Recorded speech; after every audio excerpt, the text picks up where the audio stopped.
Hello lovely student, this is Moin. Welcome to Moin computer classes Chanderi. तो आज अभी इस वाले में जो अब पढ़ेंगे अपन कंप्यूटर के 10 इम्पोर्टेंट टॉप क्वेश्चन जो आपके कंप्यूटर एग्ज़ाम में आने वाले हैं या आने के लिए इम्पोर्टेंट होते हैं। और अभी अपन बात कर रहे हैं सीपीसीटी की। देखिए, कंप्यूटर का कोई सा भी एग्ज़ाम हो, आप जितने भी एग्ज़ाम दे रहे हैं कंप्यूटर के, तो कंप्यूटर का कभी भी कोई नॉलेज बदलती नहीं है, ज्ञान नहीं बदलता है, वही रहता है। तो आप अगर और कोई से जॉब के लिए, कंप्यूटर की जॉब के लिए तैयारी कर रहे हैं, तो ये वीडियो आपके लिए है।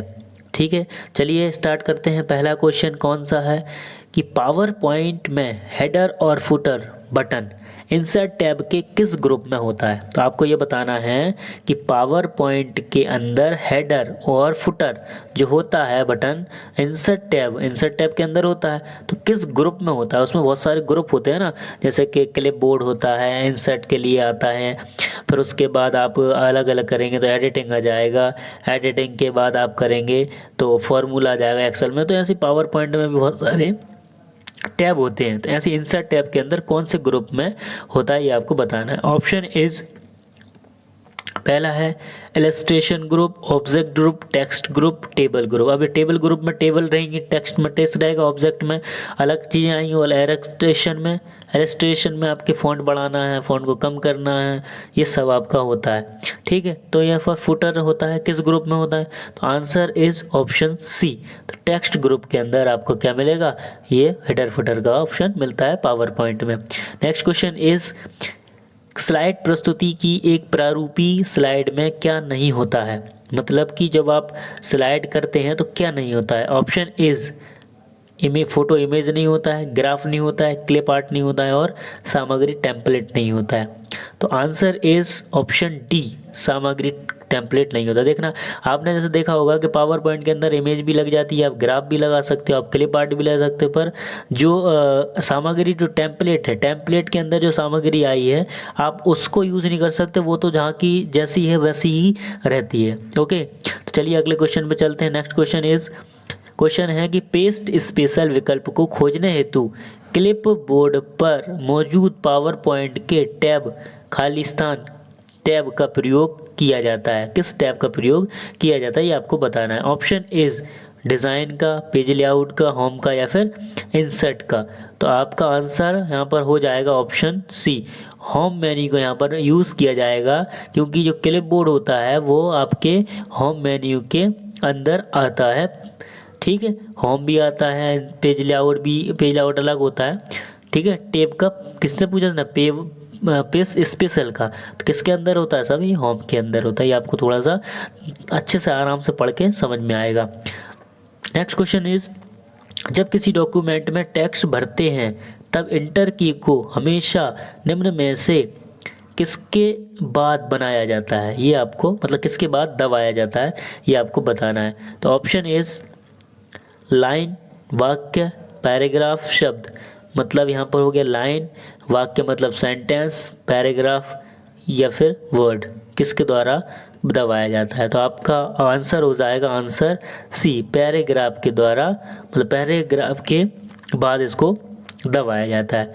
ठीक है, अगला क्वेश्चन पे चलते हैं। अगले क्वेश्चन को देखते हैं क्या है। फिफ्थ क्वेश्चन है अब आपका कि कौन सा पावर व्यू प्रेजेंटेशन हर स्लाइड को थंबनेल की तरह दर्शाता है एवं स्लाइड को पुनर्व्यवस्थित करने में उपयोगी होता है।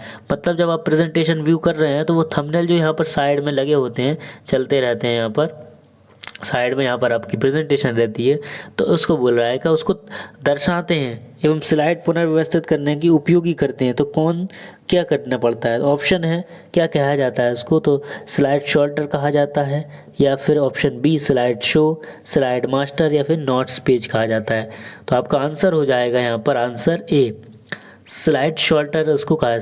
स्लाइड शॉर्टर व्यू के अंदर जब आप जाएंगे तब आपको वहाँ पर वो मिल जाता है। तो चलिए अगले क्वेश्चन पे चलते हैं। नेक्स्ट क्वेश्चन इज किसी विशेष डिज़ाइन के कैरेक्टर सेट को क्या कहते हैं।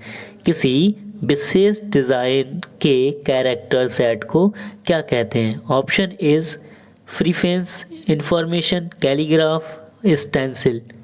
तो आपका यहाँ पर आंसर हो जाएगा ऑप्शन सी, कैलीग्राफ। कैलीग्राफ एक डिज़ाइन, वर्ड डिज़ाइन मतलब लिखने की एक पद्धति होती है, उसका ये काम आता है।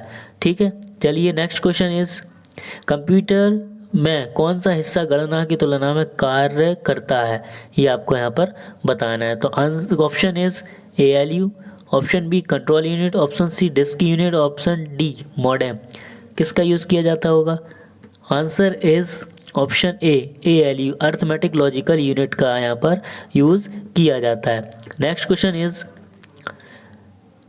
डॉट डॉट डॉट मतलब खाली स्थान सिंगल लाइन एक से अधिक कॉल भेजने की तकनीक है। ऑप्शन इज डिजिटल संचरण, इंफ्रारेड संचरण, डिजिटाइजिंग संचरण या फिर मल्टीप्लेक्सिंग संचरण। तो आपके आंसर हो जाएंगे यहाँ पर ऑप्शन डी मल्टीप्लेक्सिंग।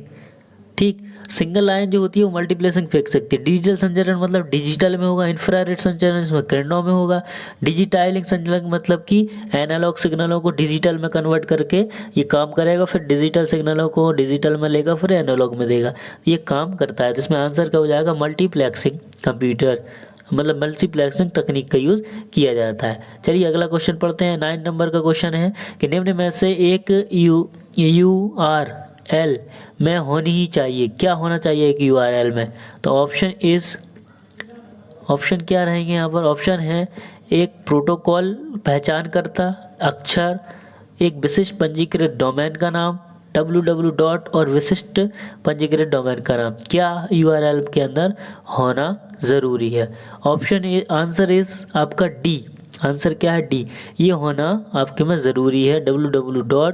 और विशिष्ट पंजीकृत डोमेन का नाम। ठीक, तो चलिए अगले क्वेश्चन में बात करते हैं जो भी आज का लास्ट क्वेश्चन हो जाएगा कि ऑप्शन क्वेश्चन इज निम्न में से क्या ईमेल एड्रेस का हिस्सा नहीं हो सकता है? ठीक है, निम्न में से इनमें से कौन सा ईमेल जो है इसका यहाँ पर दिया जाएगा, इसमें से कौन सा ईमेल का हिस्सा नहीं है? देखिए पीरियड है, @ है, स्पेस है, अंडरस्कोर है। कौन सा हिस्सा, ये कौन सा पार्ट जब आप पेन वो बनवाते हैं ईमेल एड्रेस तो उसके अंदर यूज़ नहीं होता है? तो answer is option C space कैसे हो गया यहाँ पर। ठीक है, तो इस प्रकार से आपके 10 क्वेश्चन यहाँ पर कंप्लीट होते हैं। तो आप पुराने क्वेश्चनों को पढ़िए, एक बार वीडियो नहीं समझ में आ रही तो दूसरी बार देखिए, 2 बार नहीं आए तो 3 बार देखिए, जिससे आपके मन में दिमाग में चीज़ें बैठ जाएं। ठीक है, और आप जितने भी पेपर पास आ रहे हैं, आप जितने भी MCQ पढ़ेंगे आप फ़ायदे में रहेंगे। तो चलिए आपसे गुजारिश है कि इनको उस तक पहुंचाएं, दोस्तों तक पहुंचाएं जो CPCT कर रहे हैं या कंप्यूटर के एग्ज़ाम की तैयारी कर रहे हैं, जिससे उनका भी यहाँ पर भला हो पाए। ऐसे देखते रहिए, मस्त रहिए, खुश रहिए।